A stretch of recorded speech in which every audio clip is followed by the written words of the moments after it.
las obligaciones, ¿vale? Van a comprenderlo de forma más detallada por todo lo que ya platicamos y van a darse cuenta por qué. Empecemos. Esto es lo que contiene la primera unidad de derecho de las obligaciones.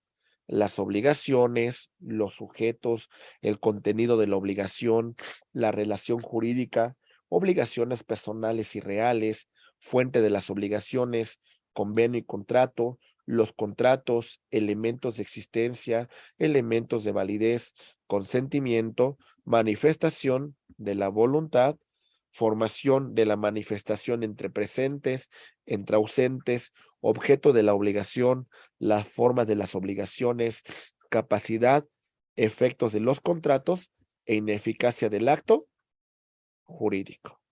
¿Listos? Empecemos. Ahí va. El digesto en Roma por el jurisconsulto Ulpiano decía lo siguiente: obligatuis juris vinculum quo necessitare acquisirum solventae secundum retractivitatis injura rei. En pocas palabras, significaba: la obligación es el vínculo jurídico por el cual un deudor queda constreñido al deudor de acuerdo a las leyes de nuestra ciudad. En este punto tenemos dos sujetos que intervienen en la obligación: el acreedor y el deudor. Entre estos dos sujetos hay una relación jurídica. El acreedor le va a exigir al deudor una prestación que se consiste en dar, en hacer y en no hacer. ¿Sale? Hasta aquí vamos bien, compañeros. Entonces, entendamos este vínculo que existe entre estos dos sujetos. Aquí está. El vínculo jurídico que tiene este acreedor con este deudor, ese vínculo, esa relación de derecho en la cual él le va a exigir al deudor una prestación que va a consistir en un dar, en un hacer o en un no hacer. ¿Vamos bien? ¿Se entiende, compañeros? Ok, vamos a ver. Ejemplo, contrato de arrendamiento. Le cedo el uso y goce temporal de una cosa y esta persona se obliga a pagarme una cantidad por dicha cesión. Ahí está, el pago de una renta. Y resulta, estimados amigos, que en este punto en particular, este no ha cumplido con el pago. ¿Sale? ¿Qué nombre va a tener a partir de este momento para exigir el cumplimiento de una obligación? ¿Cómo le vamos a llamar? Deudor Arrendador. o arrendador. No, Acreedor. acreedor. Acreedor. ¿Y a este otro cómo le vamos a llamar? Deudor. Deudor. Deudor.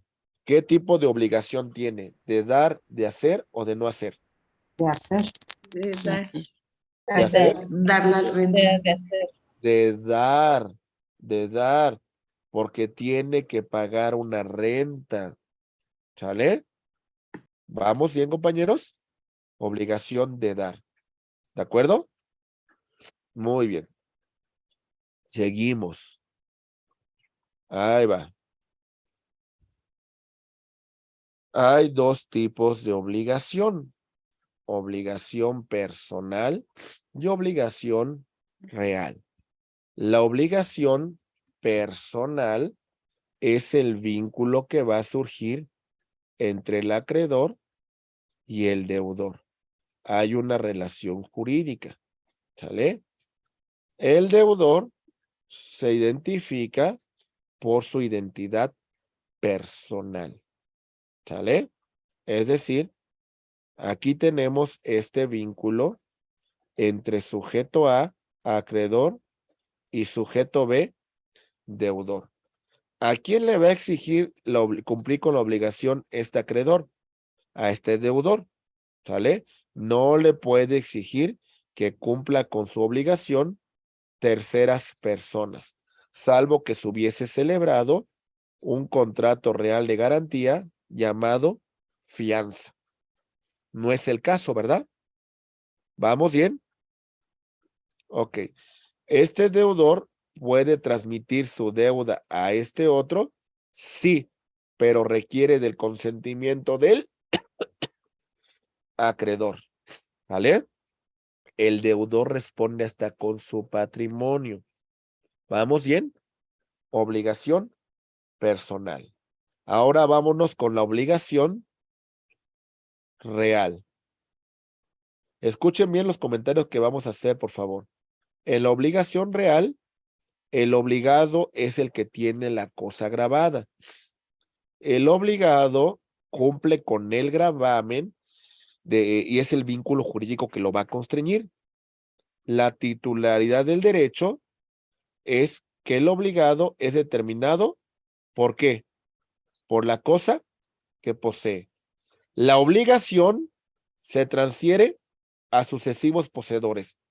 El obligado responde con la cosa grabada y si se destruye, se extingue la obligación con ella. Dejen explicarles con un ejemplo. Ahí va. Imaginen el siguiente caso, compañeros. Ahí va.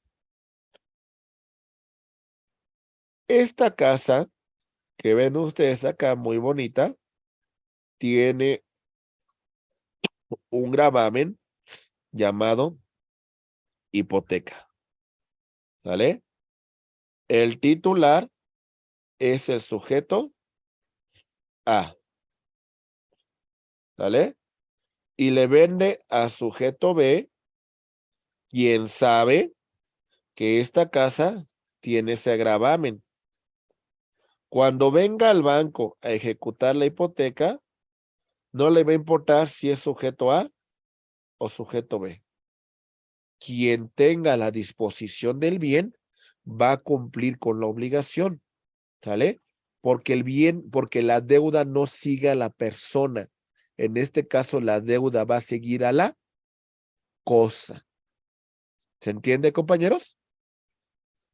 ¿Vamos bien? Ok, pongamos otro ejemplo. Ahí va. Maestro, ¿me repite por favor eso otra vez? A ver, Lo de la casa y que si la compra tiene el gravamen, lo que acaba de decir, ¿me lo puede la repetir otra vez, por obligación, favor? en la obligación real, la obligación, en este caso, no sigue a la persona, la obligación sigue a la cosa. Muy bien, les pongo otro ejemplo. Ahí va. Este automóvil tiene algunas infracciones de tránsito, ¿sale? Que no le fueron comentadas al nuevo adquirente. Un día lo llevan al corralón y dice que para liberarle de las obligaciones tiene que pagar las infracciones vencidas. Y cuando verifica esta situación, muchas de las infracciones, pues la tuvo con el titular anterior. Pero ¿qué creen? Ahora, como él tiene a disposición el bien, él se hace cargo de esas obligaciones que tiene el bien. Claro, a lo mejor posteriormente, si le fue ocultada esta información, podrá pues reclamar un tema de evicción porque se le ocultó estos gravámenes que tenía la propiedad. ¿Se entiende? ¿O no? ¿Sí quedó claro la diferencia entre obligación personal y obligación real? ¿Sí o no? Sí, sí. Ok, muy bien. No se vayan a perder, ¿vale? Ahora bien, la fuente, el manantial, el lugar donde surgen las obligaciones. ¿De dónde surge? Esa es la pregunta importante. Las obligaciones van a surgir de los contratos, de la declaración unilateral de la voluntad, de la gestión de negocios, del enriquecimiento ilegítimo y de los hechos ilícitos. ¿Vale? Empecemos con el primero. el tema de el contrato. Cuidado con los micrófonos. Ahí voy. Empecemos. Contrato. El contrato va a ser un acuerdo de voluntades. Este acuerdo de voluntades que van a suscribir las partes que intervienen tiene como propósito la creación, la transmisión de derechos y obligaciones. ¿Lo entendemos, compañeros? Derechos y obligaciones. Muy bien. ¿Está claro? Sí. Muy bien. Después, ahorita vamos a abundar un poco más en el contrato, pero hasta aquí está claro qué es el contrato como fuente de la obligación. Ok. Rápidamente. Tenemos la declaración unilateral de la voluntad. En este caso, tenemos que este sujeto manifiesta su voluntad para producir consecuencias de derecho. Por ejemplo, tenemos el caso de el testamento en la cual manifiesta su última voluntad para la disposición de sus bienes a su muerte. Tenemos el tema de la recompensa. Se pierde mi perrito y voy a pagar una recompensa a quien lo encuentre. Tenemos la oferta al público. Quien realiza una oferta al público se compromete a respetar la misma, ¿verdad? ¿Vamos bien? Tenemos el concurso con promesa de recompensa. Vamos a hacer un concurso y vamos a premiar a la mejor imitación de Juan Gabriel. ¿Sale? A quien mejor lo imite después de una evaluación es el que va a obtener la recompensa. ¿Entendemos entonces la declaración unilateral de la voluntad? Vamos a profundizar un poco más adelante, pero lo que quiero que ustedes me distingan ahorita, ¿vale? Ok. Tenemos a la gestión de negocios. Ahí va. Esta persona se encuentra de vacaciones por Europa, ¿vale? Tiene un negocio, un local comercial. Muy bien. Como no se encuentra, no sabe de que la autoridad administrativa va a realizar una clausura sobre su negocio. Y resulta que este sujeto tiene un buen vecino que dice, híjole, mi vecino está en Europa. Y ahorita, pues, ¿cómo va a resolver este problema? Yo pago a la administración la deuda que tiene, no tenía la obligación, no tenía mandato, no tenía una instrucción, pero lo hice de buena fe, como un buen vecino. ¿Sale? ¿Vamos bien? Si esta gestión para este titular del negocio es útil y es necesaria, está obligado a por lo menos regresarle al gestor la aportación que realizó para la protección de su bien, la gestión que empleó. ¿Nos quedó claro o no, compañeros? ¿Sí quedó claro? Sí. La verdad es que no es un metiche. Lo que pasa es que hemos perdido un poco de civilidad. Lo que pasa es que hemos perdido un poco de empatía. Pero es una cuestión de un buen vecino, de un buen ciudadano, de una persona que dice, pues yo que no estás tú, ayudo, gestiono este problema y ya cuando vengas, pues me lo pagas, ¿verdad? Es una cuestión, pues, de un buen ciudadano, de un buen vecino, ¿sale? No es un metiche, como algunos dirán, no, es una persona que ve por el bien común, que nos hemos vuelto tan egoístas y tan egocéntricos que a veces nada más pensamos en lo nuestro, pero también hay que pensar en lo que podemos contribuir a terceros, ¿verdad? ¿Se entendió esta cuestión de gestión de negocios? ¿Sí? Siguiente. enriquecimiento ilegítimo o ilícito. Ahí va. Estos artículos que ustedes ven aquí es del Código Civil de la Ciudad de México, pero en los códigos civiles de las entidades federativas también van a encontrar ustedes en el libro de obligaciones perfectamente bien señalado las fuentes de las obligaciones, ¿vale? Muy bien, vamos a hablar de enriquecimiento ilícito o ilegítimo. Ahí va. Hay una canción que dice, ¿quién la canta, no? Que dice, la gente anda preguntando en qué trabaja el muchacho, ¿verdad? ¿Sí la han escuchado? Bueno, ahí les va. No. ¿No han escuchado? Bueno, escuchen, no sé cómo se llama, pero dice, la gente anda preguntando en qué trabaja el muchacho, ¿no? Estos serían sus ingresos reales de acuerdo al trabajo que desempeña. Pero, ¿qué creen? Su patrimonio representa todo esto. De alguna manera no se justifica su riqueza. Posiblemente esa riqueza lo hizo en detrimento de otra persona. Otra persona fue afectada en su patrimonio o, por qué no decirlo, afectó a la comunidad, como en el caso de Javier Duarte con los habitantes del estado de Veracruz. ¿Se entiende, compañeros? No podemos nosotros justificar nuestra riqueza y en esa medida estamos desfalcando al erario público. ¿Quedó claro ese punto de enriquecimiento ilícito?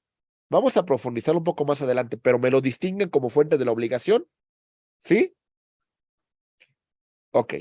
Y tenemos también como fuente de la obligación a los hechos ilícitos, sin querer queriendo, sin tener la intención, causa una afectación y tengo que reparar el daño. Imaginen que esta persona se encuentra caminando por el pasillo de un centro comercial en donde se vende vinos, ¿sale? Y no volteó bien, no le calculó bien y chin, rompe una botella de vino. ¿Está obligado a pagarla, compañeros, o no? No tuvo la intención, por supuesto. Está obligado a reparar el daño porque así no haya tenido la intención, se trata de un hecho ilícito, de un hecho que lesiona el patrimonio de otra persona. ¿Está claro o no? Sí, ¿Sí? ¿Vamos bien? sí, maestro. Ok, muy bien. Rápidamente, compañeros, vamos a ver algunos efectos que tiene el acto, bueno, los contratos, su naturaleza. Distinguimos la diferencia, ahora sí. Todos estos que voy a marcar con rojo, los vamos a ver un poco más adelante. Lo que voy a marcar con azul es el tema que vamos a debatir en lo que falta de esta unidad y la siguiente unidad. Vamos a hablar del contrato. ¿Listos? Muy bien. Empecemos. Contrato. El contrato se distingue del convenio porque el contrato crea y transfiere derechos y obligaciones, mientras que el convenio las modifica y extingue. Muy bien. Vamos a poner un ejemplo. Ahí va. Esta persona se obliga a transmitir el dominio de una cosa a este otro, quien a su vez, por esa transmisión temporal del dominio, va a pagar una determinada cantidad de dinero. Hablamos de contrato de convenio, compañeros. Contrato. Contrato. Que se Contrato. crea, ¿sale? Una relación jurídica entre arrendador y arrendatario, ¿sale? Y este transfiere el uso y goce temporal de un bien de su propiedad a cambio de una cantidad de dinero para el uso y goce temporal de ese bien. ¿Lo entendemos? ¿Sí? Siguiente. Ahora bien, Este sujeto ya lleva un tiempo que no ha pagado la renta, ¿sale? Y el arrendador llega a un acuerdo con él. ¿Sabes qué? Vamos a hacer una cosa.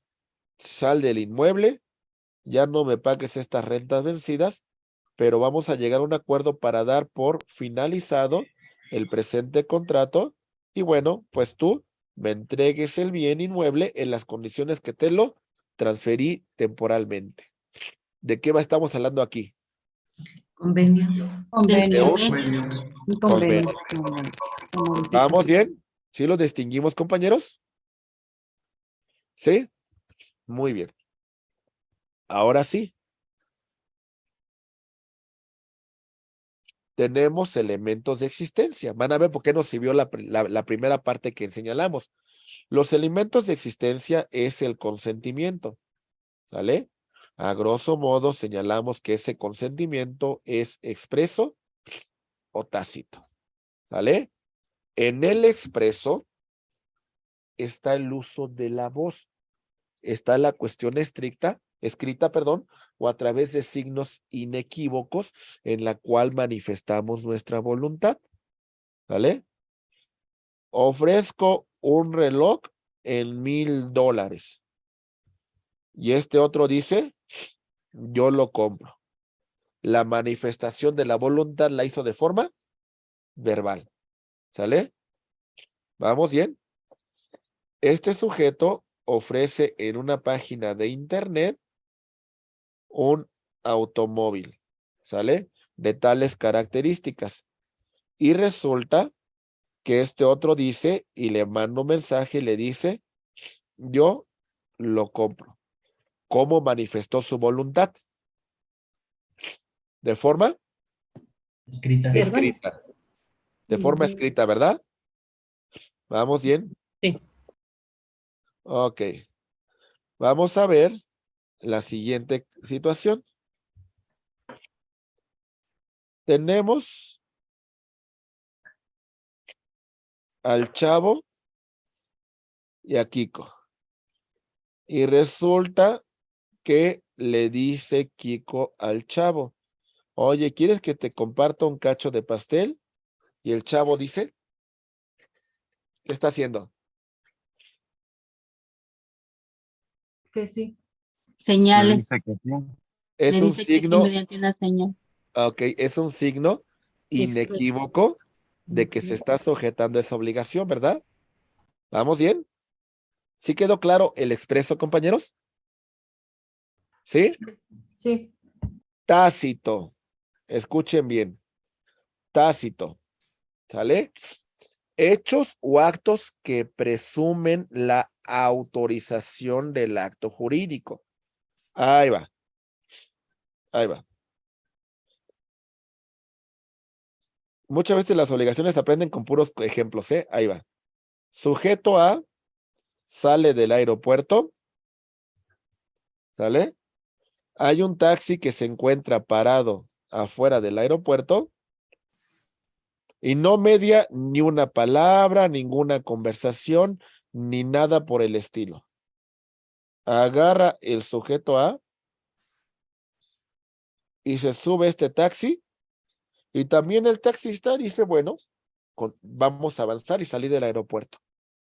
Hablamos de un consentimiento tácito. Tácito. ¿Vamos bien?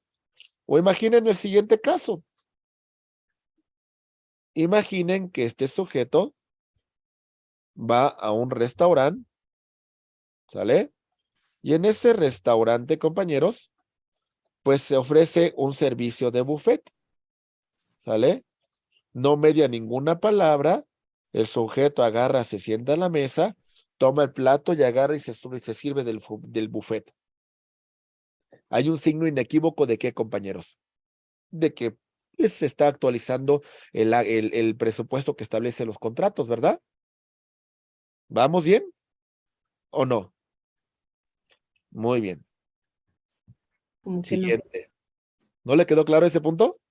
No, ahí no lo entendí muy bien. A ver, usted agarra, se mete a un restaurante, no media de una palabra, no dice nada, y agarra y a lo mejor toma los platos y empieza a agarrar los platillos del buffet. O sea, usted queda obligada al cumplir con la obligación derivada de ese acto que está materializando usted, ¿o no? Sí. Ok, entonces podemos hablar que su manifestación fue tácita. No dijo Mm. ninguna palabra, no expresó ninguna situación verbal, escrita, ni nada, sino usted agarró y dijo, pues aquí hay buffet y yo lo agarro y me empiezo a comer, ¿no? Ujú. ¿Se entiende? Sí, ¿Sale? Muy bien. gracias. Ok. El objeto. El objeto puede ser directo o indirecto. El objeto directo, recuerden, el punto de la obligación, creación, aquí va, la creación, ¿sale? La transmisión, la modificación, la extinción de derechos y obligaciones.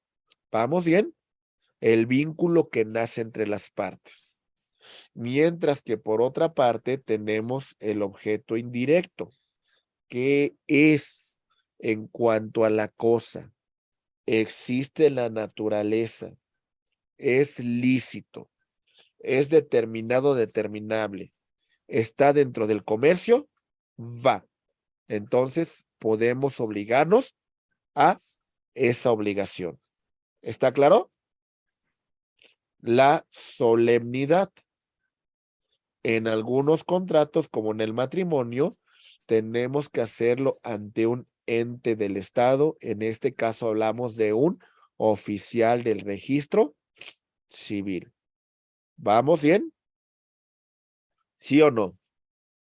Por ejemplo, vamos a hablar, por ejemplo, de el matrimonio. El consentimiento, ¿cómo se debe de manifestar? ¿Expreso o tácito? Expreso. Expreso. Eso. Ok. ¿Oral o por escrito o ambos? Escrito y Ambos. oral. Ambos. Ambos, Ese oral y escrito. porque incluso el oficial del registro civil, la oficial nos dice si es nuestra voluntad contraer matrimonio, ¿verdad? Sí.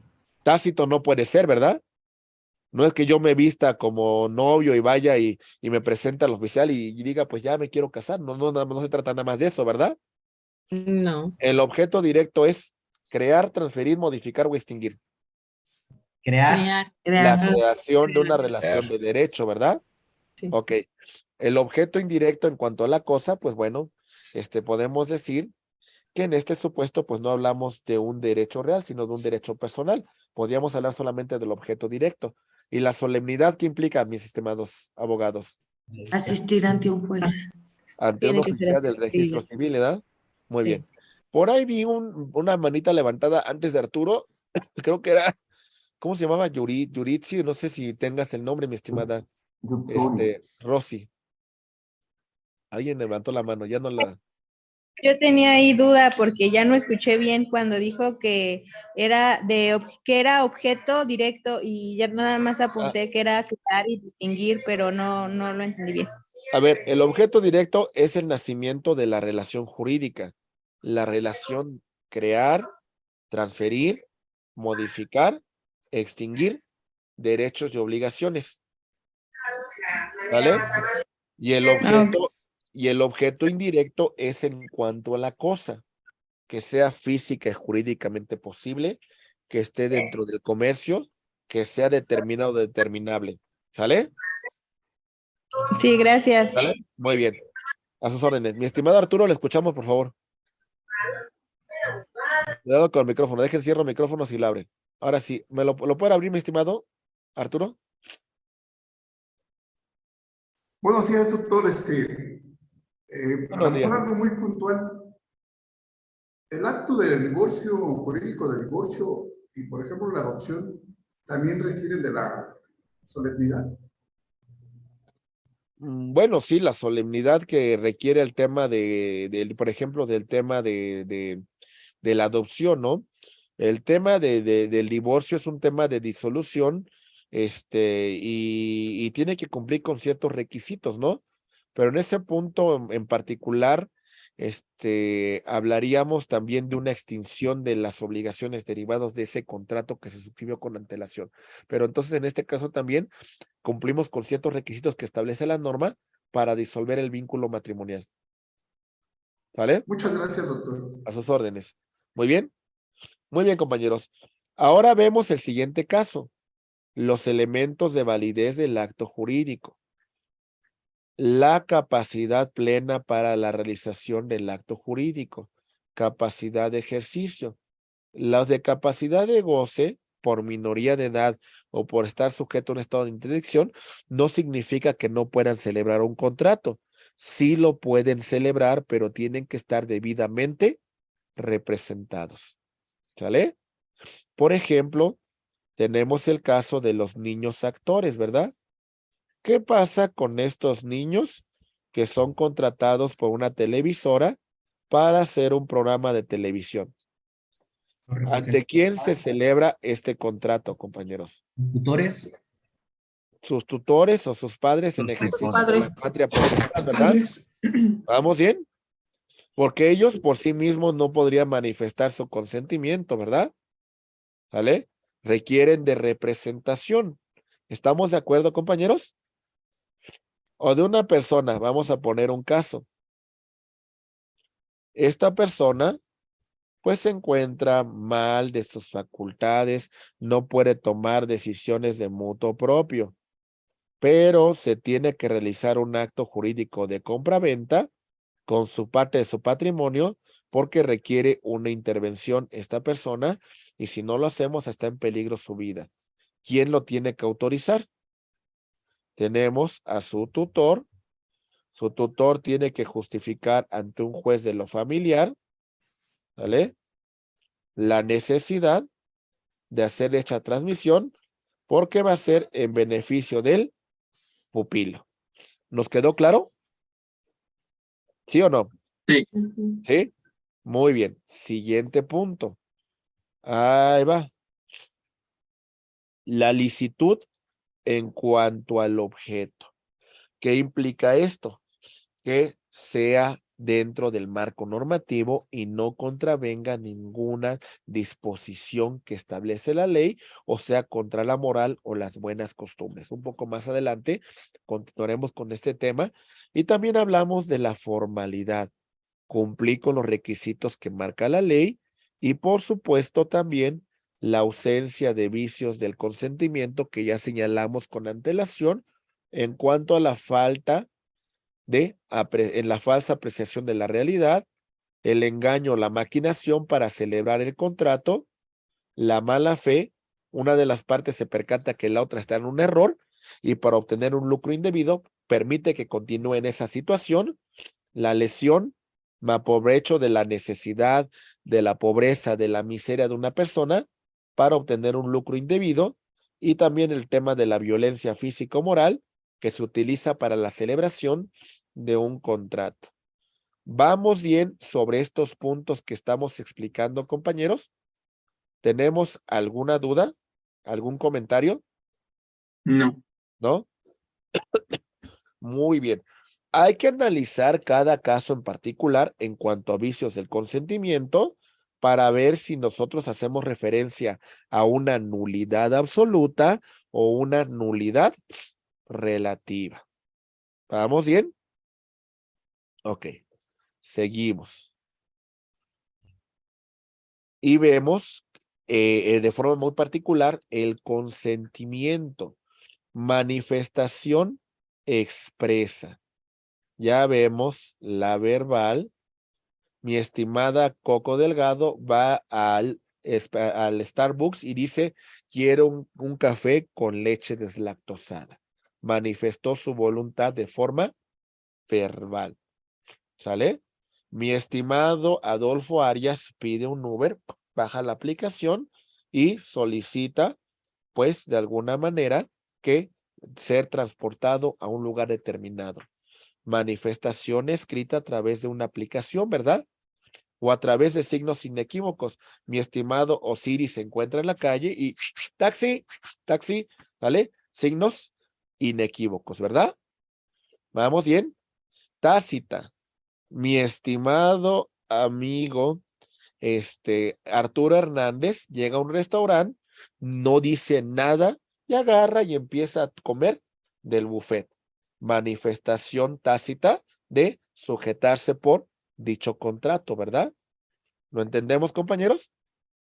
Muy bien. Agarro, me subo al autobús y le echo las monedas. No requerí decir ni media palabra.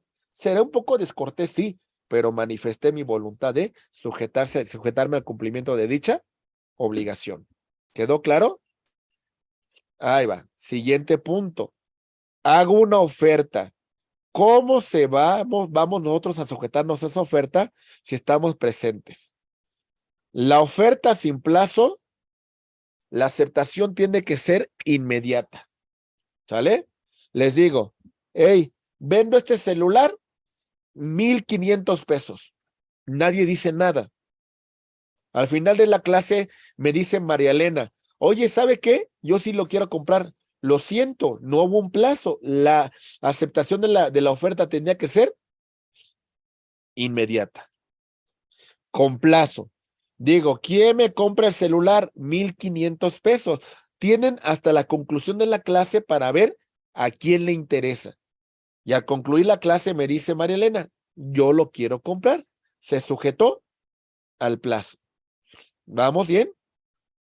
¿Ok? Muy bien. Por teléfono, por internet, surte los mismos efectos. ¿Sale? ¿Se entiende? Ok. En ese caso, la aceptación implica la manifestación de la voluntad para sujetarnos a dicho contrato. La siguiente pregunta que vamos a resolver. ¿Y qué pasa si las personas no se encuentran presentes? ¿Cómo van a manifestar su voluntad? ¿Sale? En este punto tenemos la cuestión de la declaración. Ahí va. Resulta que hay una oferta en un sitio web. ¿Sale? Aquí está la oferta de una determinada mercancía. Ahí la tenemos. ¿Sale? Y resulta que sobre dicha oferta, una persona dice, yo quiero contratar. ¿Sale? La declaración es el momento, es el hecho que realiza esta persona. ¿Para qué? Para sujetarse al acto jurídico que señala el proveedor dentro de su sitio web. ¿Vamos bien? ¿Sí o no? Ok. Ahora tenemos el siguiente supuesto. El consentimiento se va a materializar con la expedición, con la materialización de una transferencia. ¿Ok? ¿Lo entendemos? Ok, es decir, no se manifiesta el consentimiento para este sistema de expedición con la simple declaración. Me interesa.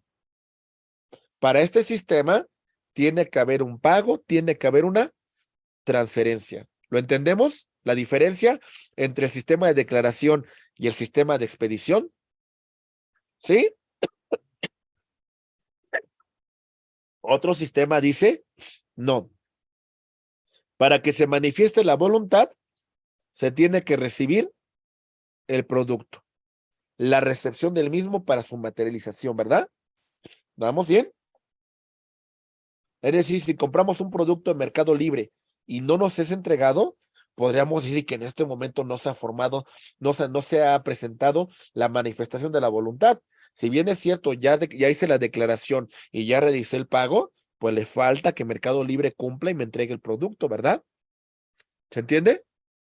Hay otros sistemas que dicen que basta con que yo solicite la información. Y por supuesto no estamos en ese sistema, ¿no? Porque si no, cualquier solicitud que hiciéramos en internet o cualquier otra cuestión, pues nos vincularía a la celebración de un contrato. ¿Lo entendemos, compañeros? En el caso, nosotros estamos más bajo el tema de la expedición del pago y por supuesto la recepción del producto. ¿Estamos de acuerdo? ¿Sí? Ok. ¿Puede darnos, por favor, un ejemplo de información que yo quede vinculada? No, o sea, no es el sistema que opera en nuestro país. Bueno, y por ejemplo, es como si yo, a ver, yo le ofrezco a usted una computadora y por el hecho de que usted me pide información, ya quede vinculada a ese contrato. Entonces sería muy delicado, ¿verdad? ¿Cuántas veces usted no ha ido a una tienda y pide información de un producto, verdad? Y no porque pide información significa que lo va a comprar, ¿o sí? No, ¿verdad? Entonces, en ese punto, recibir la información es suficiente para quedar vinculados al acto jurídico. ¿Estamos de acuerdo? ¿Se pudiera dar cuando uno pide asesorías, por ejemplo, con un abogado? ¿Mande? ¿Se puede dar, por ejemplo, cuando pide una asesoría? Bueno, se refiere cuando uno pide una consulta con un abogado que pues obviamente causa honorarios. Así es.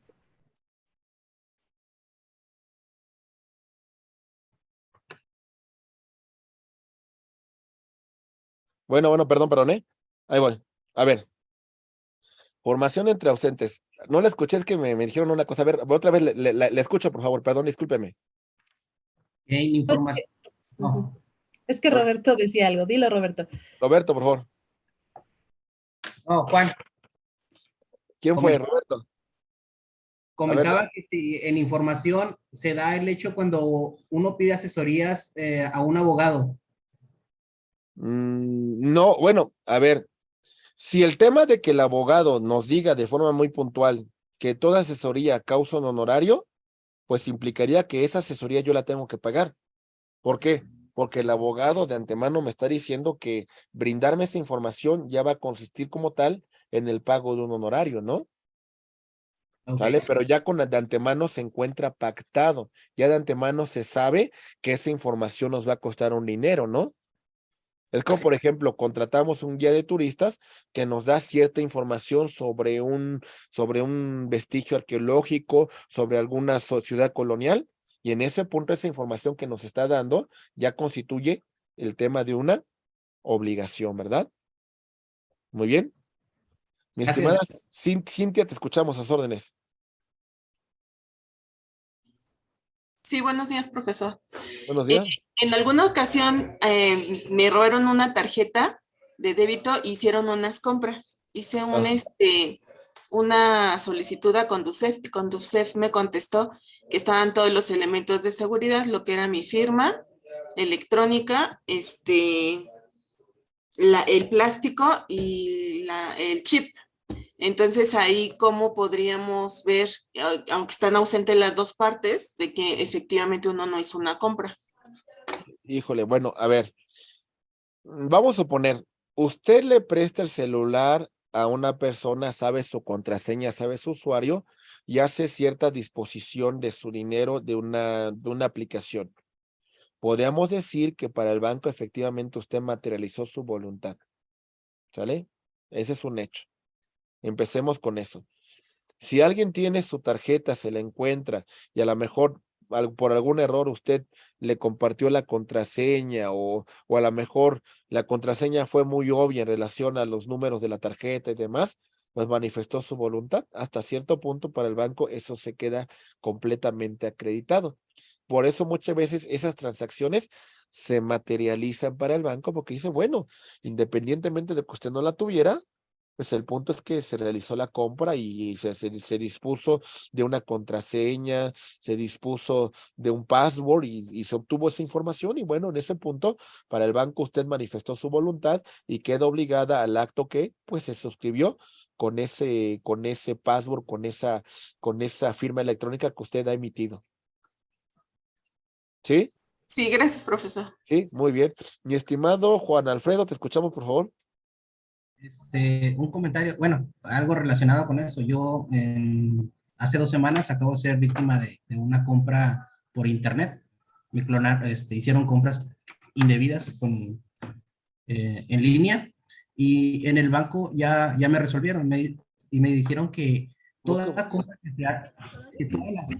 compras que se realizan por medio de alguna transacción vía internet o algo, el banco sí te responde y te da a favor. En el caso de las tarjetas dice que no, porque ahí el plástico es mostrar mostrar en este caso el plástico y hay menos formas de comprobar que no la hayas hecho. No, bueno, es de que, bueno, hay muchas medidas de seguridad que se tienen inclusive en el propio internet, ¿no? Hay muchas medidas de seguridad que inclusive se disponen de passwords, se disponen de firmas electrónicas, hay una vinculación con una cuenta de un correo electrónico, hay una situación de ubicación geoterritorial, inclusive no sé si les ha pasado que cuando salen de una situación, no sé, a lo mejor de una demarcación territorial determinada, como que el banco les pide a lo mejor pues que confirmen una fecha de nacimiento, que confirmen un año, que confirmen una situación en particular. No sé si les ha pasado. ¿Por qué? Porque hasta cierto punto no es una transacción tradicional que ustedes harían. Se encuentran en la Ciudad de México y de pronto viajaron a Guadalajara y disponen de un cajero electrónico. En automático, como que algunas tarjetas dicen, oye, pues es una transacción inusual, ¿verdad? Te pregunto, dime tu fecha de nacimiento, dime tu año, porque pues esta transacción normalmente no la celebras, porque tú te encuentras en la Ciudad de México, ¿verdad? O también una cuestión también, hay ciertos gastos que hacemos de forma tradicional y de pronto hay una situación que sale de lo común, ¿no? Hay muchos bancos que inclusive comentan, ¿no? Oye, pues fíjate que es una situación que inclusive hay un bloqueo temporal de tarjeta, ¿eh? A mí me pasó una transacción así que iba a realizar sobre una cuestión de un producto, era un tema de un pago de un servicio que iba a pagar como 30,000 pesos y el banco me dijo, oye, es que estas transacciones no las haces. O sea, te bloqueamos la tarjeta, tuve que acudir a una sucursal y me dicen, sí, la bloqueamos por esta situación, porque es una transacción que normalmente no celebras y lo que queríamos verificar que efectivamente eras tú el que realizaba esa disposición, el que realizaba esa transacción. Entonces, hay ciertas medidas que se toman en consideración para que se manifieste la voluntad. Hay que ver cada caso en particular porque la propia Conducef determina que el tema de disponer de un plástico, del tema de un password, del tema de una situación en la cual nosotros requiramos a través de un medio electrónico, manifestamos nuestra voluntad. ¿Se Yo entiende? en el caso mío me di cuenta porque me llegó una notificación en la noche de una compra que acababa de realizar, siendo que yo estaba pues ya prácticamente por dormirme, cuando se realizó una compra en una tienda de Coppel por un monto de arriba de 5,000 pesos. Ok, y la tarjeta la tenía usted, ¿verdad? No, sí, o sea, la compra se hizo por medio de internet, en una compra en línea, Ajá. y yo no había hecho ninguna compra ni nada. Es que sí, hay que tener mucho cuidado, ¿verdad? Porque hay Ujú. gente que tiene cierta información que de alguna manera tenemos que cuidar ahí, ¿verdad? Muy bien. Pero bueno, vamos a ver, entonces, es interesante lo que nos comenta y hay que tener mucho cuidado porque hay muchísimo robo de información, compañeros, que si no tenemos la precaución de blindar nuestras tarjetas, de tenerlas a la mano, de a lo mejor, discúlpenme lo que voy a decir, pero verificar muy bien dónde realizamos las compras en línea, ¿verdad? Porque a veces nos roban cierta información y esa es la información que disponen para hacer una transacción, pues, de esta naturaleza. Muy bien. Bien, mi estimada María Elena Jantes Barrón, te escuchamos, por favor.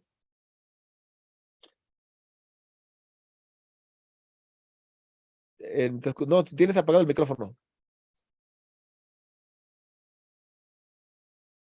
Gracias, profe. Sí, Pues también tengo un ejemplo en donde mi hija iba a adquirir un iPhone mediante el Facebook. Un hombre, un chavo, pues se lo ofreció en 10,000 pesos. Entonces, pues mi hija se emocionó y todo y pues se gastó todos sus ahorros ahí en ese teléfono, en ese dichoso teléfono, y pues él se lo ofreció y le dio todos sus datos. O sea, mi hija dijo, es que sí es seguro, mamá, que no sé qué. Bueno, de hecho no, ni siquiera me avisó, lo hizo ella por su cuenta, ya es mayor de edad y todo.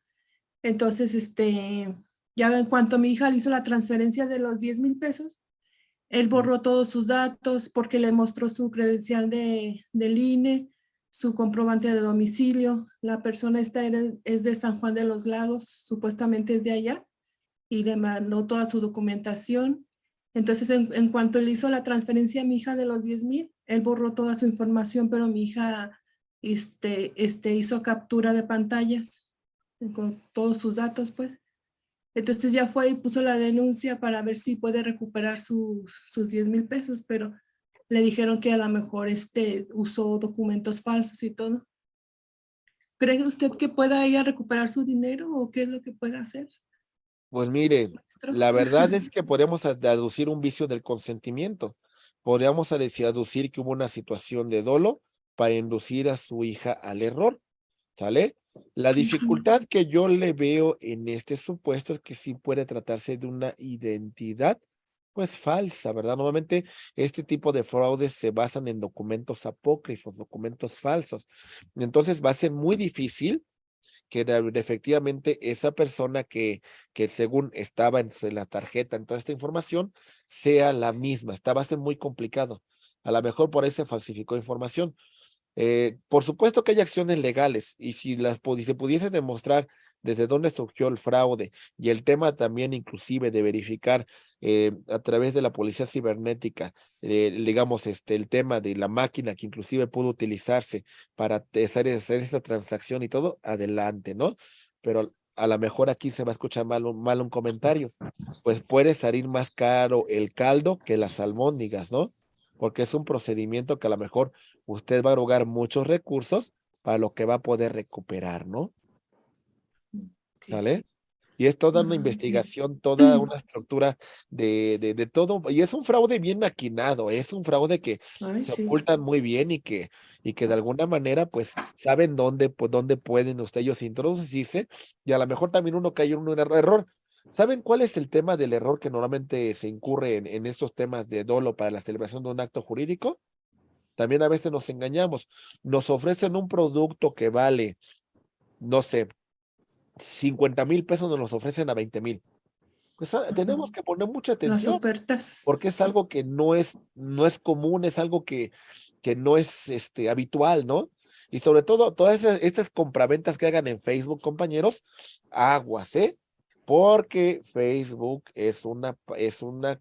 se puede falsificar muy fácil una identidad en Facebook con tanta facilidad, con tanta soltura, pues, ¿cuál es el problema? A ver, investiga quién fue. Esa es la cuestión, ¿verdad? Ajá. ¿Sale? Bueno, muchas gracias, Muchas profe. gracias. A sus órdenes. Mi Gracias. estimado Alex Romo, te escuchamos, por favor. Buenos días, maestro. Buenos días. Fíjate que ayer justamente me estaba platicando una amiga, me dijo, ¿qué puedo hacer? La verdad que no supe qué decirle.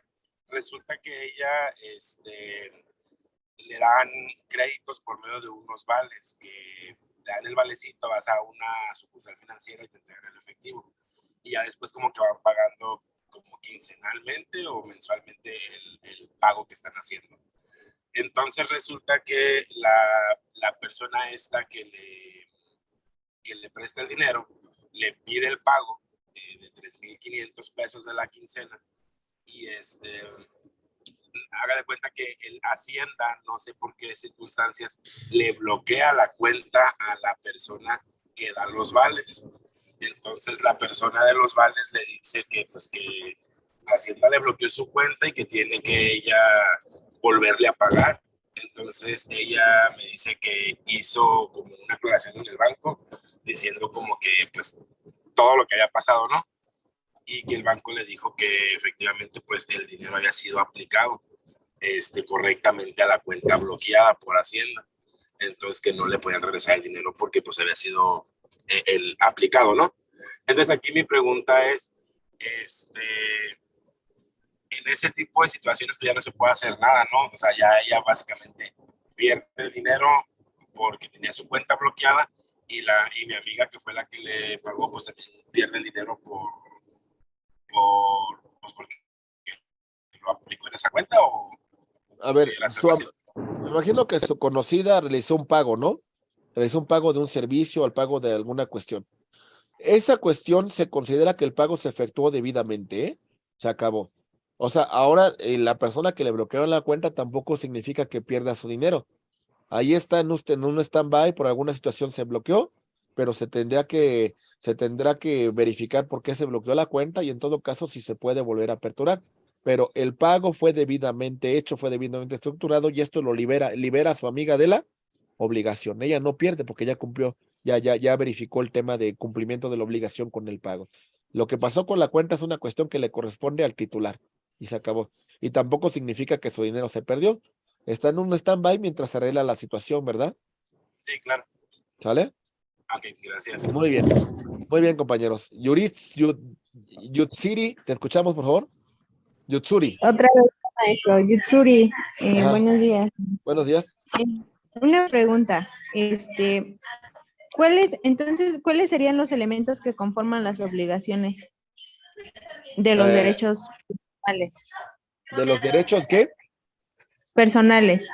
A ver, ya reiteramos. Elementos de existencia, consentimiento, objeto y en algunos casos solemnidad. El objeto directo, acuérdese, es el vínculo jurídico que nace entre los contratantes de dar, hacer, no hacer. Los elementos de validez, ya los mencionábamos con antelación. Mucha atención porque hablamos de la capacidad, de la licitud, de la formalidad y la ausencia de vicios. Cuando usted verifique un caso de una obligación, verifique que se cumplan con estos supuestos, porque con alguno de ellos que no se verifique, podemos dejar sin efectos el acto jurídico. ¿Me entiende? Con alguno de ellos que no se acredite, lo vamos a dejar sin efectos. Sí, Muy bien. Sí, maestro, gracias. Muy bien. Mi estimado Adolfo Arias, te escuchamos, por favor. Sí, maestro, buenos días. Buenos días. Disculpe, tengo una duda. Se Ajá. genera un vínculo jurídico por medio de un pagaré. Ejemplo, 10,000 pesos para pagarse el 15 de febrero. Se llega del presente año. Se pone todos los requisitos y estipulan ahí en el padrón los requisitos, que la fecha, lugar, nombre, monto. Se llega el 15 de febrero. ¿Tiene fecha de caducidad? Por ejemplo, pasa el 15 de febrero, marzo, abril, mayo. Yo puedo, o esta persona puede pedir sus 10,000 pesos pasando esa fecha. ¿Tiene caducidad? Si no me recuerdo, lo que establece la Ley General de Títulos y Operaciones de Crédito en relación al pagaré es de que tenemos el punto para exigir el cumplimiento de su obligación hasta una temporalidad de 3 años, mi estimado amigo, para hacer valer la obligación que se establece dentro de un pagaré. Ok. Obviamente, con las dos partes, ¿no? El acreedor y el deudor, ¿verdad? Bueno, en este caso, quien va a exigir el cumplimiento de ese pagaré va a ser el acreedor, ¿no? El acreedor va a exigir que el deudor pague, que cumpla con esa obligación que se suscribió en este título de crédito. Como que entonces son 3 años Sí. para hacer valer. Bueno, para exigir el cumplimiento de la obligación. Ok. ¿Vale? Al momento de que ya se incumplió con la obligación, usted ya puede exigir su cumplimiento y lo va a exigir en la vía ejecutiva mercantil. Muy bien. Ok. Ok. Muchas gracias. A sus órdenes. Hay una situación, compañeros, que puede afectar, en este caso, el consentimiento, y es el tema principalmente de la ausencia. Error, obstáculo radical, que afecta la naturaleza del contrato o la propia identidad del objeto.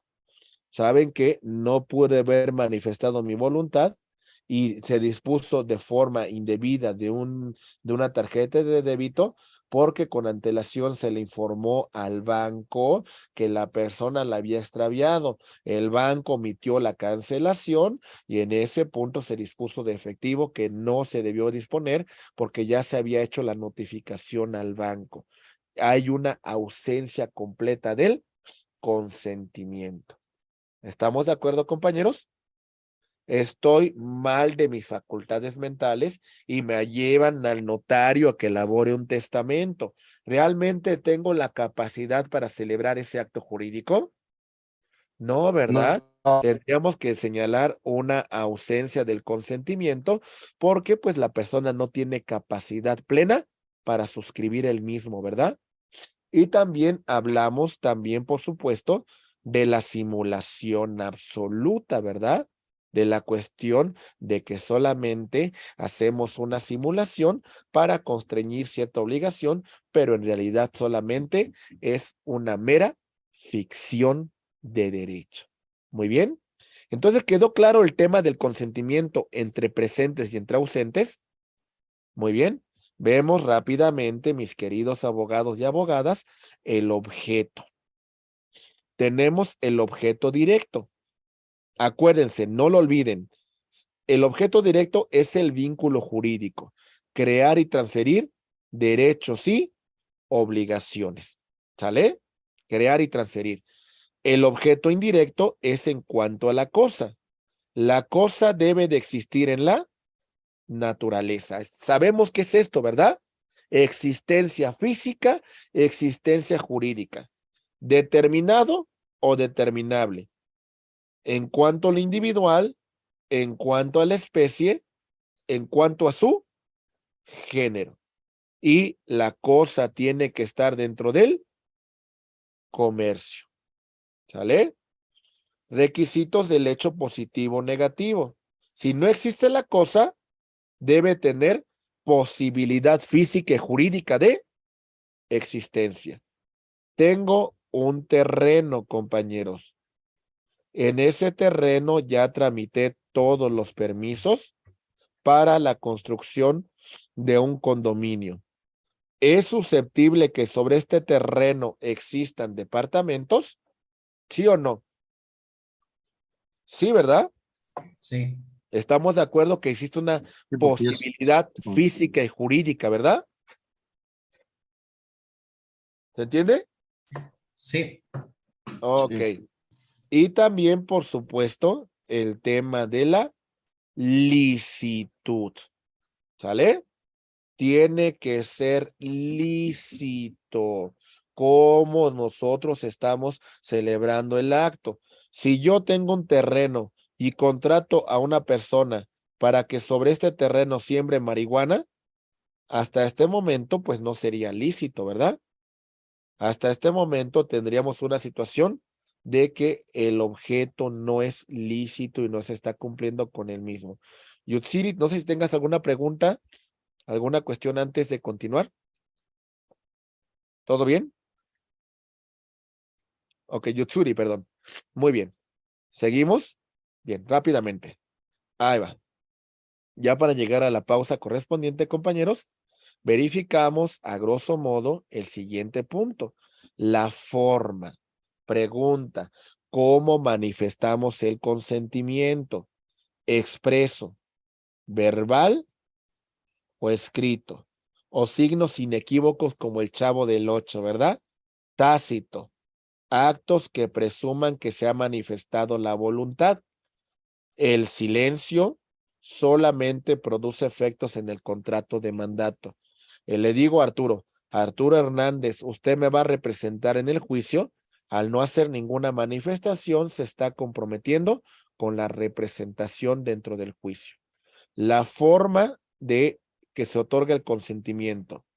Algunos dicen que se requiere un tema de formalista puro. ¿Qué significa esto? Que si no se cumplen con los requisitos que marca la ley, no surte ningún efecto el acto jurídico. Es un tema de formalista. No lo haces en escritura pública, el contrato de compraventa de un departamento no existe. ¿Sale? Otros, consensualista. Basta el puro consentimiento para que se manifieste la voluntad. Voy al Oxxo y me compro una Coca-Cola. ¿Requiero cumplir con un sistema formalista rígido o basta con el puro consentimiento? Con el puro consentimiento. Ok. Ecléctico mutuo. Voy a vender un automóvil, se lo voy a vender a mi estimado Adolfo Arias. La pregunta, ¿requiero de alguna manera el consentimiento? Sí, pero también la forma, a lo mejor no un formalismo tan extremo, tan rígido, Si no, pues sí, por lo menos hacer un contratito de compraventa y la manifestación de nuestra voluntad, ¿verdad? Que en la que versen los dos elementos, la forma y el consentimiento, ¿verdad? Ok, dentro de estos sistemas, aquellos formalistas puros, si no se observa lo que establece la ley, nos puede conllevar a una nulidad relativa o en algunos casos también al tema de la nulidad absoluta. ¿Bien? Ok, compañeros, muy bien. Hasta este punto nos vamos a quedar un momentito, mi estimada licenciada Rosy. Acuérdense, les vamos a dar los 20 minutitos. Viendo a reforzar todo lo que venimos comentando hasta este punto, nos quedamos con este ejercicio. Atentos, por favor. Ahí van. Muy bien. Ya vemos bien la presentación, ¿verdad? Ok, ya la vemos completa, ¿verdad?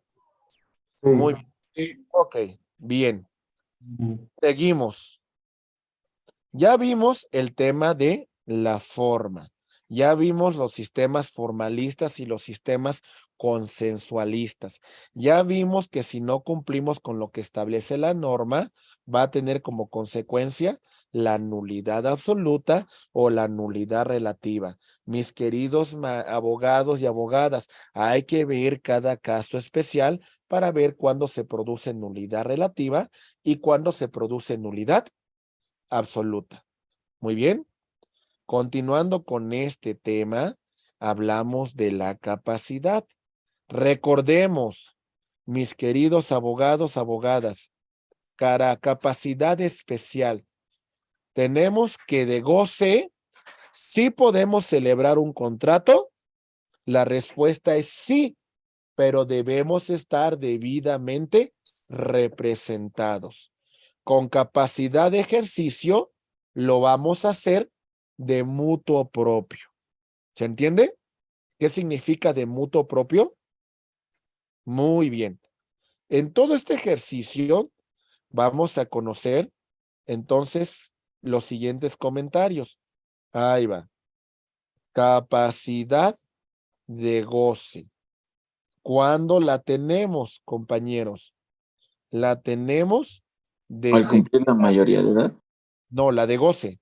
La tenemos desde nuestro nacimiento. Nacimiento. Desde nacimiento.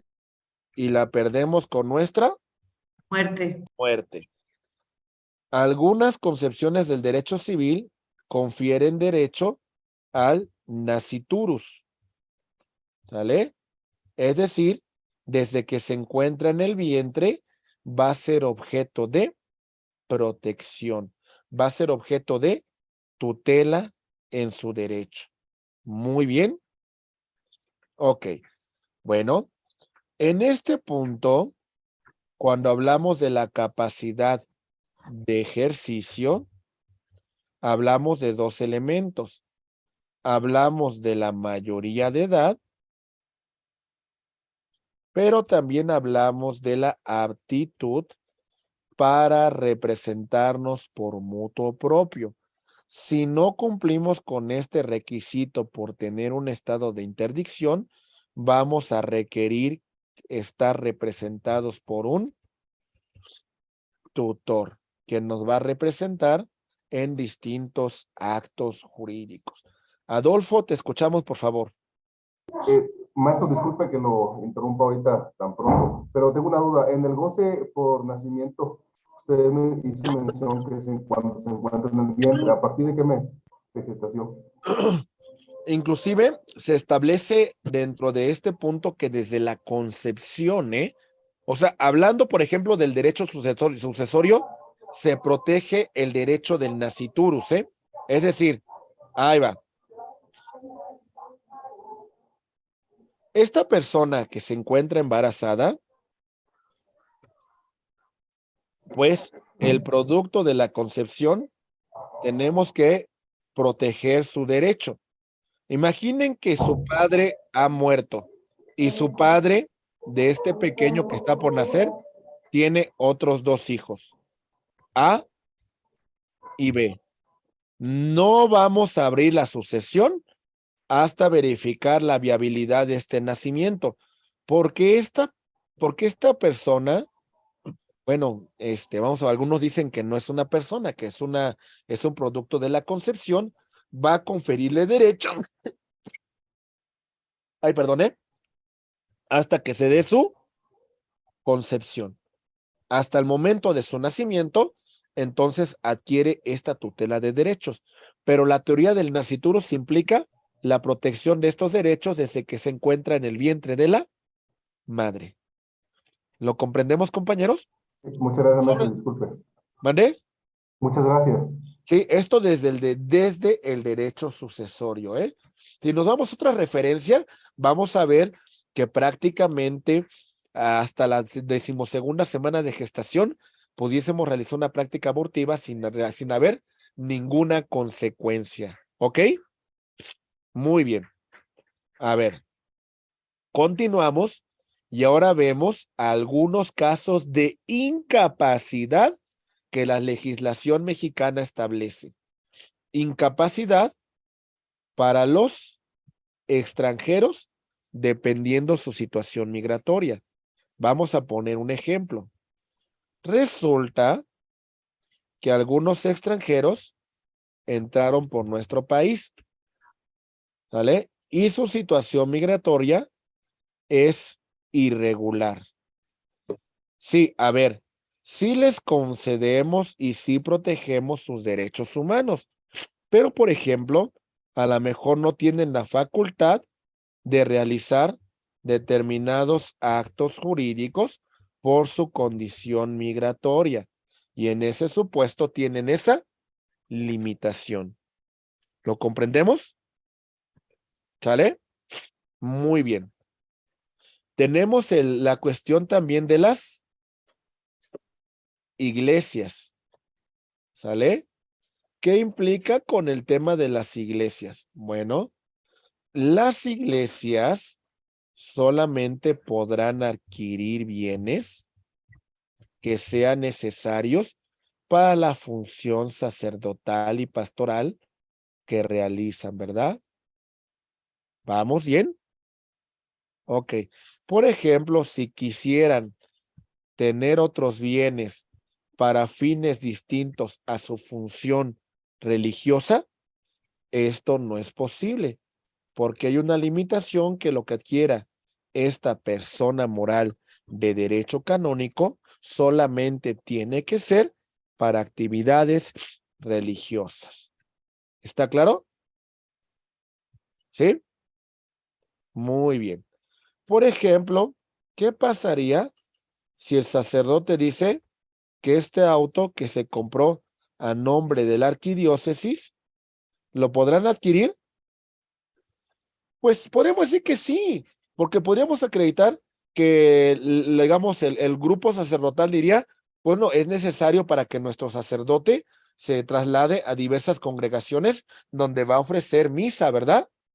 Entonces sí pudiésemos acreditar hasta cierto punto la adquisición de ese bien para esta función de la iglesia. ¿Entendemos ello? Muy bien. Tenemos también la cuestión de las sociedades de beneficencia, las fundaciones. Solamente podrán adquirir los bienes que sean suficientes para la actividad de beneficencia que están realizando. Lo mismo las personas morales, para el cumplimiento del objeto social.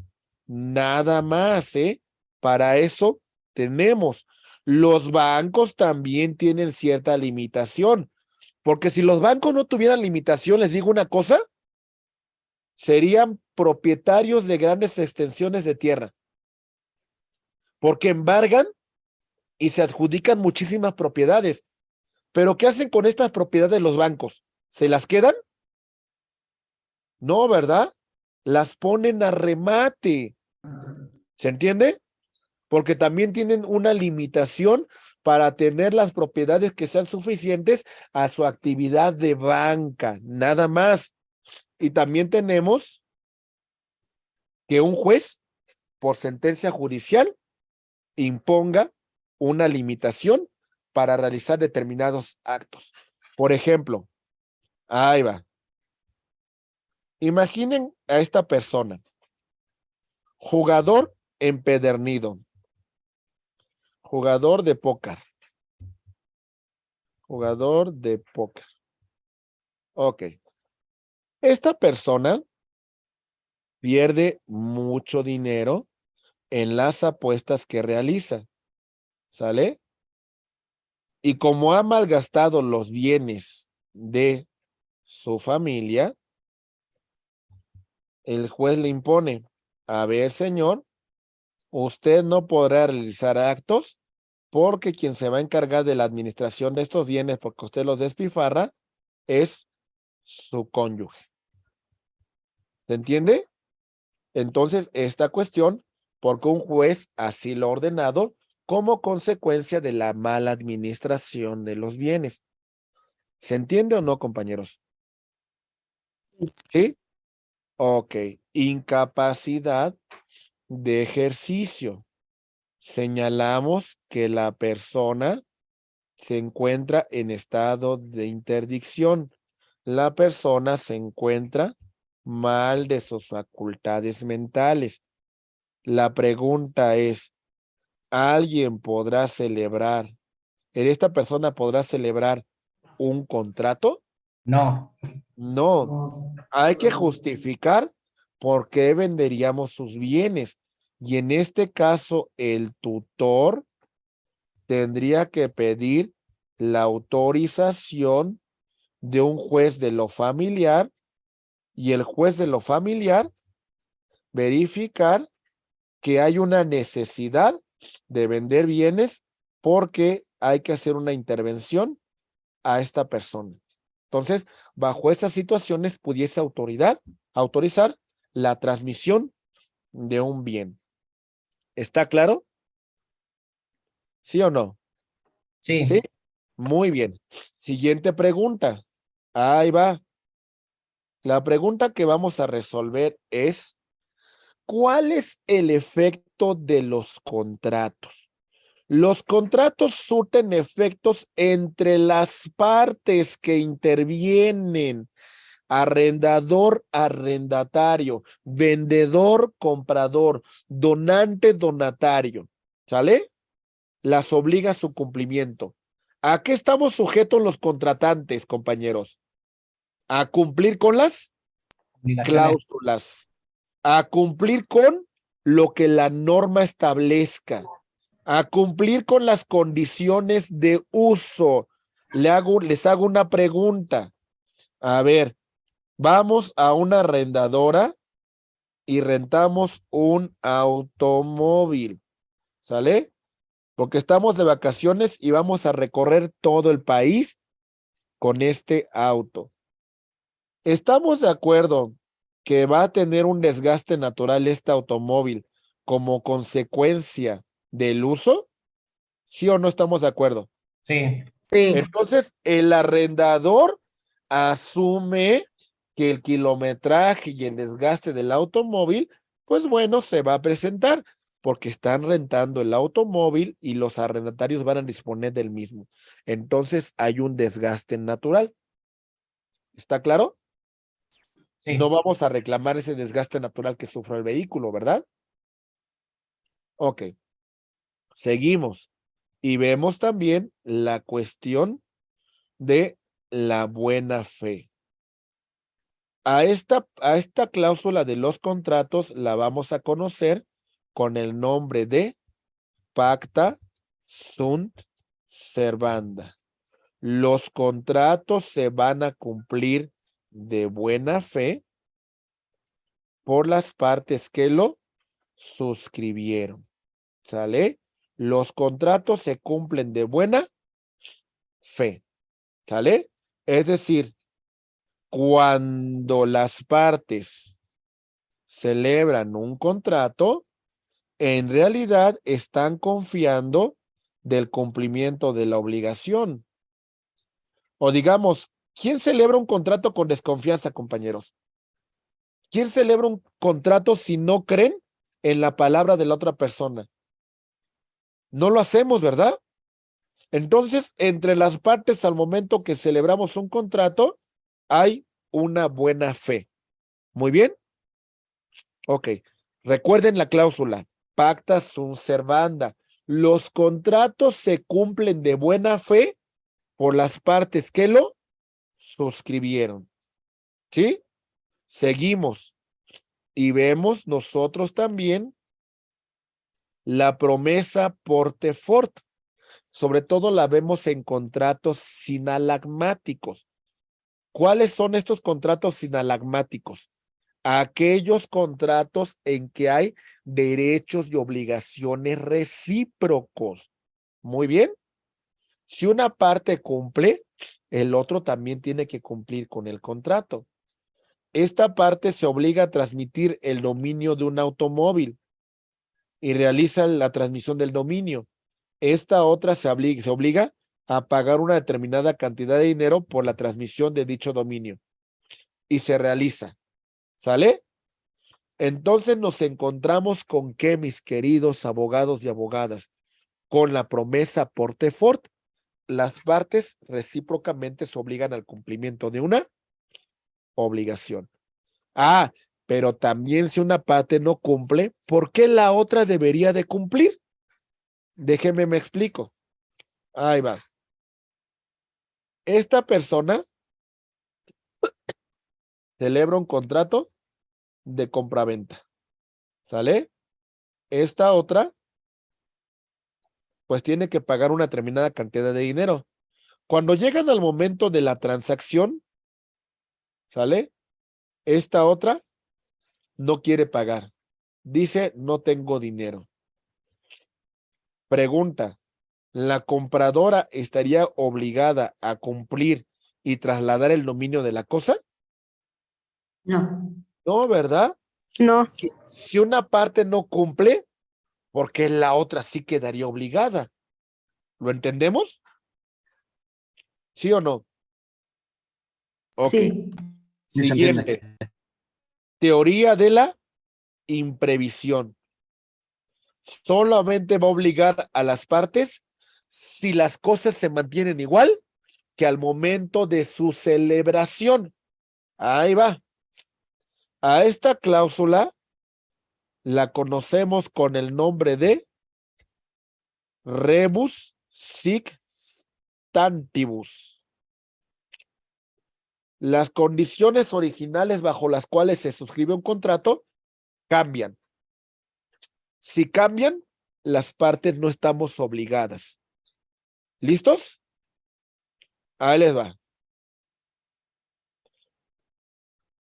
Cuando María arrendó un local comercial en el centro histórico que le rentó el señor Mario, el local se encontraba bien acreditado. Celebraron un contrato de arrendamiento por 3 años. ¿Sale?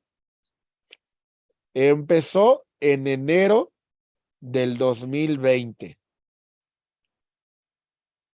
Para marzo de ese mismo año, la autoridad dice, pandemia mundial, cerramos negocios y se acabó. Vamos a entrar en cuarentena, que prácticamente fue mucho tiempo la cuarentena.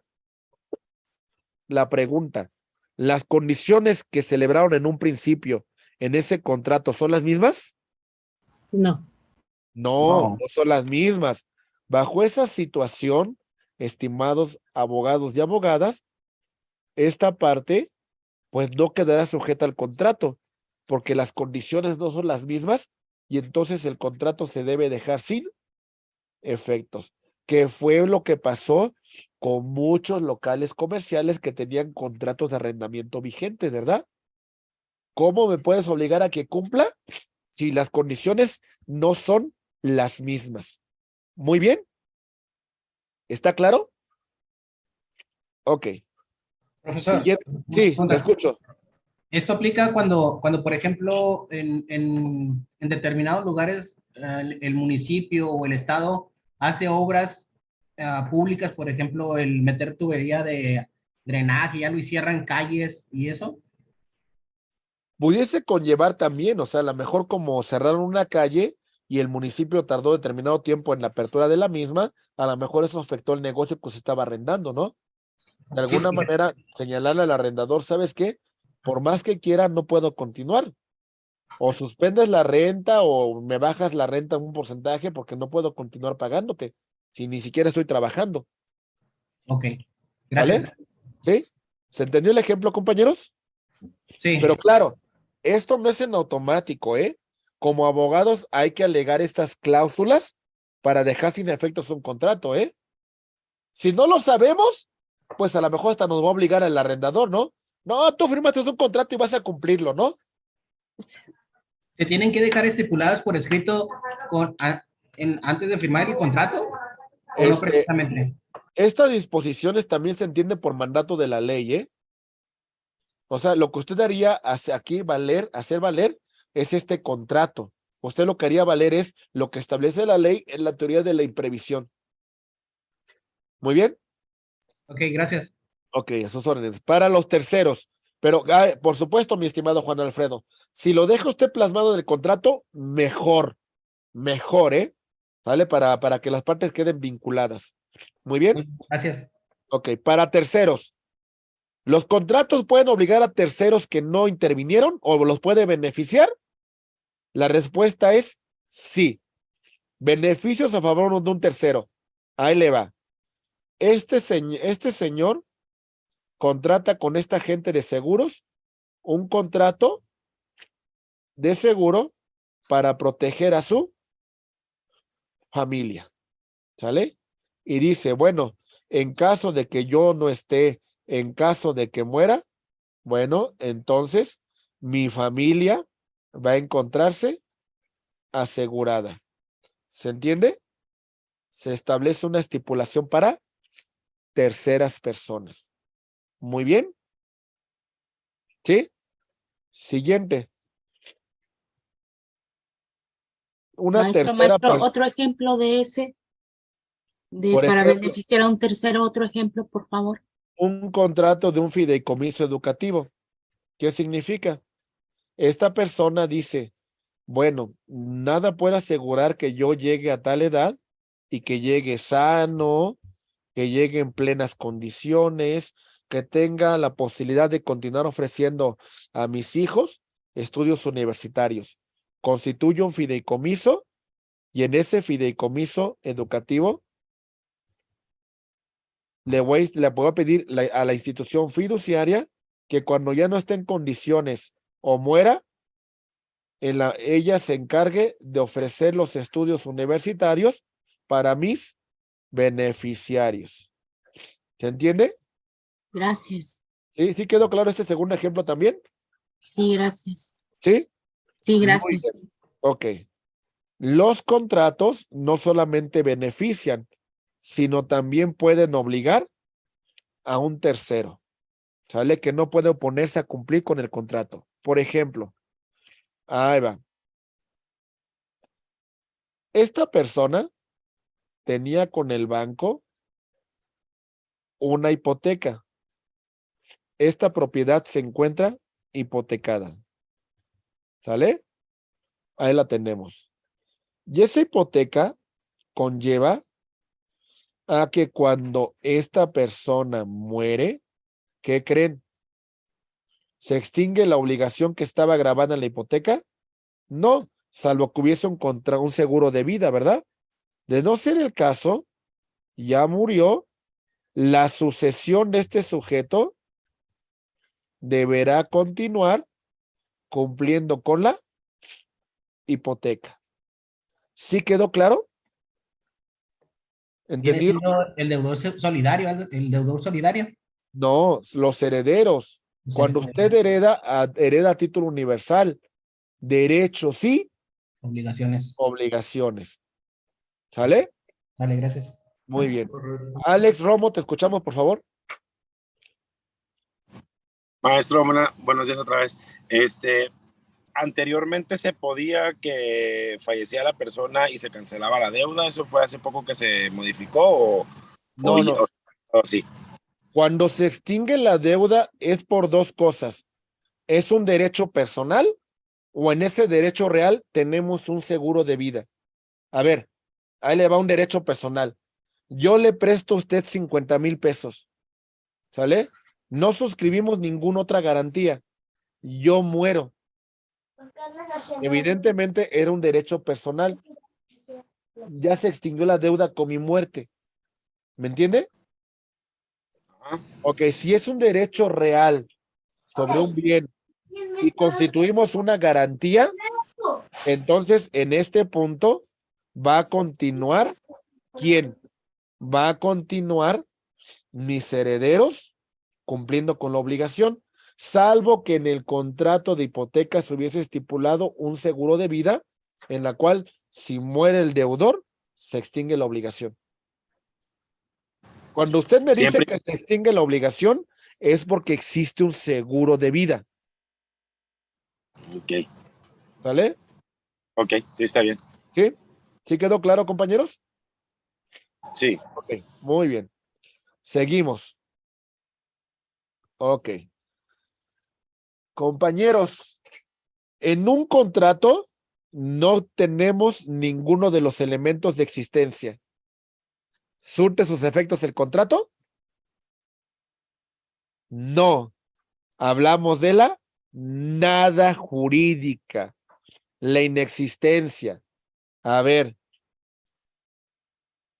María quiere celebrar un contrato de compra-venta con el loco de la esquina. ¿Sale? Este loco le vende el bien a María porque, pues, María hasta un punto a lo mejor quería aprovecharse de esa situación. Y cuando quiere tomar posesión del bien, la familia del loco le dice, oye, pues, ¿qué te pasa? Pues ni plena capacidad tiene y tú celebraste un contrato con mi tío, con mi padre, con mi madre, no tienes ese derecho, no tienes esa facultad para suscribir una obligación. Como consecuencia, el acto jurídico debe quedar sin ningún efecto. ¿Lo entendemos? ¿Vamos bien? ¿Sale? Muy bien. Siguiente. Nulidad absoluta. Imprescriptible, la puede hacer cualquier interesado, no es convalidable por ratificación o por confirmación. Hay que analizar cada caso en particular. Por ejemplo, vámonos a un tema sobre vicios, sobre elementos de validez del acto jurídico. Ahí va. Tenemos un contrato, ¿sale? Este contrato versa sobre un reloj, ¿sale? Pero resulta que ese reloj que se está adquiriendo, ese reloj que se está adquiriendo no es el que pretendíamos adquirir. ¿Por qué? Porque no es el Rolex que queríamos comprar. Pregunta, en este punto hay un error material. La pregunta es, ¿podemos hablar de una nulidad absoluta o una nulidad relativa? Podría ser absoluta, ¿no? Absoluta.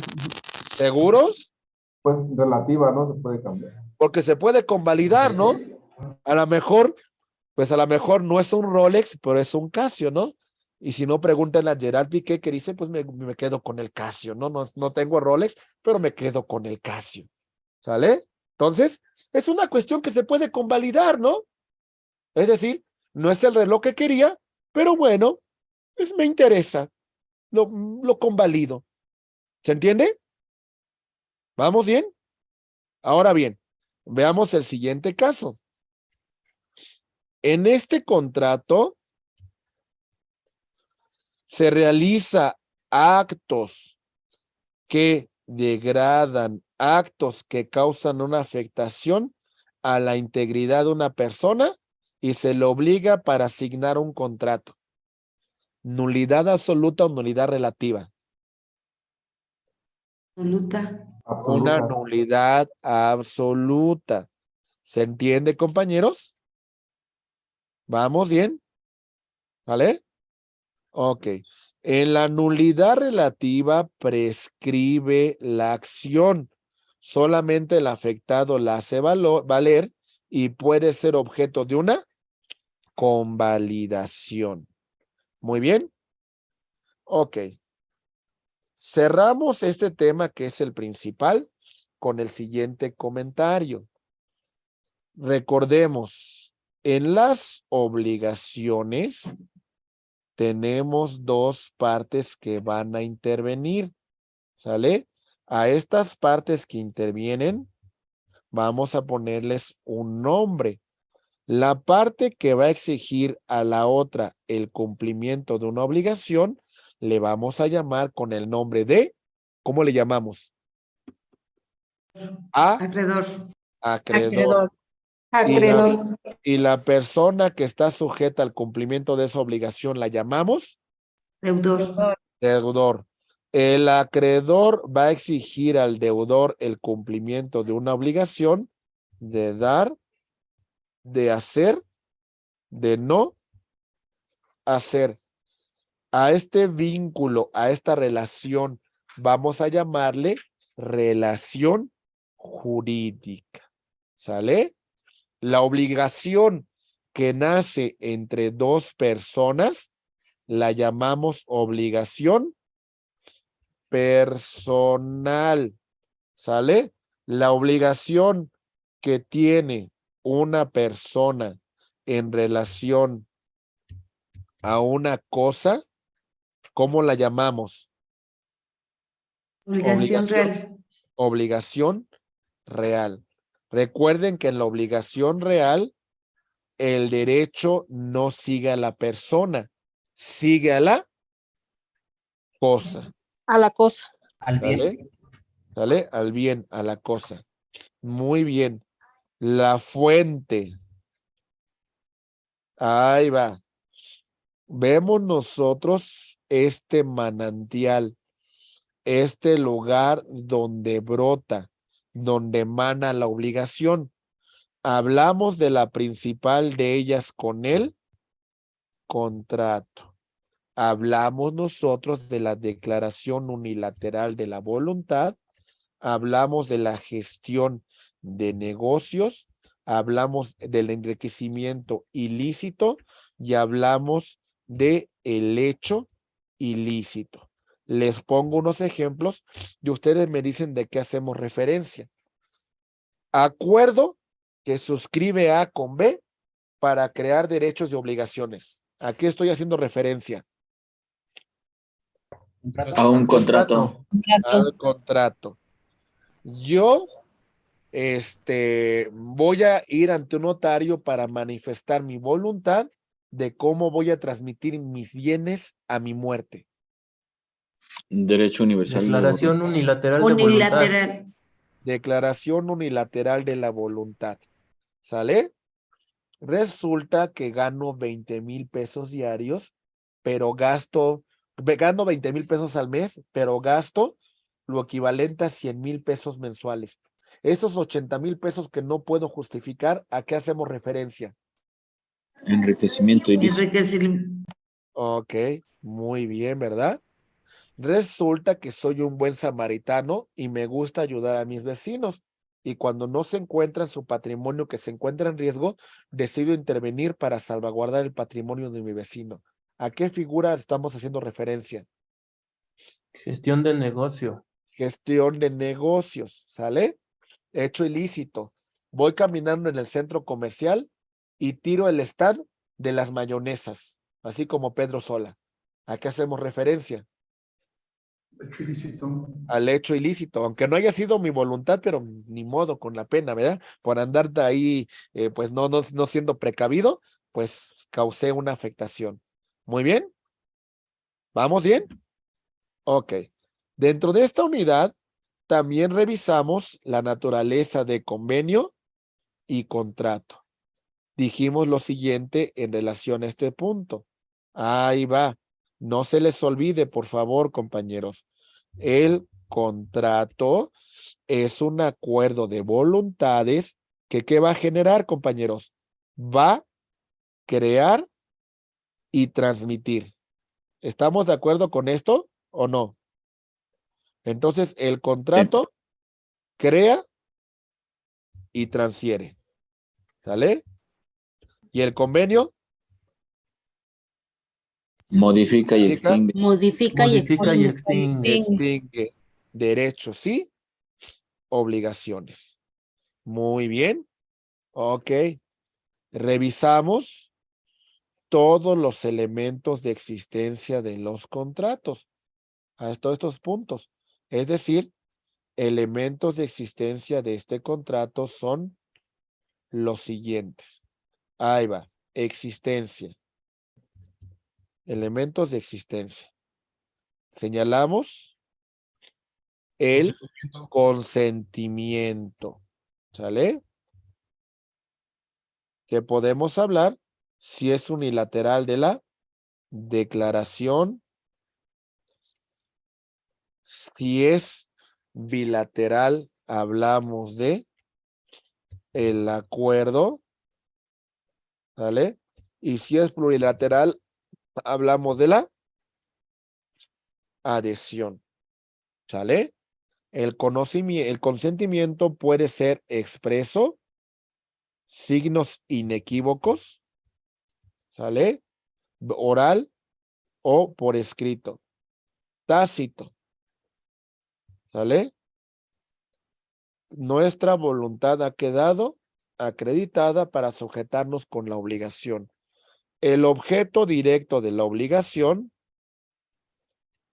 implica el vínculo jurídico que nace entre acreedor y deudor, y esa relación jurídica, en esa relación existe una prestación que es de dar, de hacer o de no hacer. Y recuerden, también hablamos de otro elemento.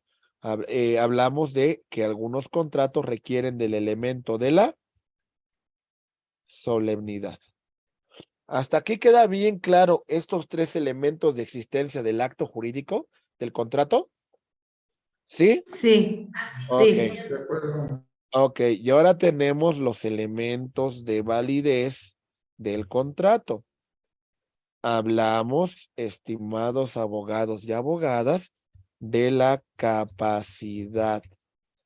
Recuerden que la dividimos en goce y en ejercicio. La de goce implica la debida representación y la de ejercicio de mutuo propio. Revisamos ciertas limitaciones para esta capacidad en el caso de extranjeros, en el caso de iglesias, en el caso de bancos, etcétera, etcétera. ¿Lo recuerdan? ¿Sí o no? Ok, hablamos de la licitud en cuanto al objeto. El objeto sea existente, ¿sale? El objeto esté dentro del comercio, ¿sale? El objeto sea determinado, determinable, etcétera, etcétera, ¿verdad? Cumplir con la formalidad que marca la ley, ¿sale? Y estar ausente de vicios del consentimiento. ¿Cuáles son estos? Error,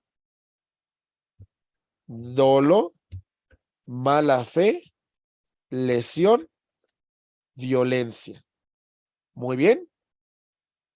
¿Sí quedó claro estos puntos? Ok. Muy bien. Y bueno, acuérdense, por favor, de los efectos de los contratos. Los contratos van a obligar a las partes que lo suscribieron. Vendedor y comprador.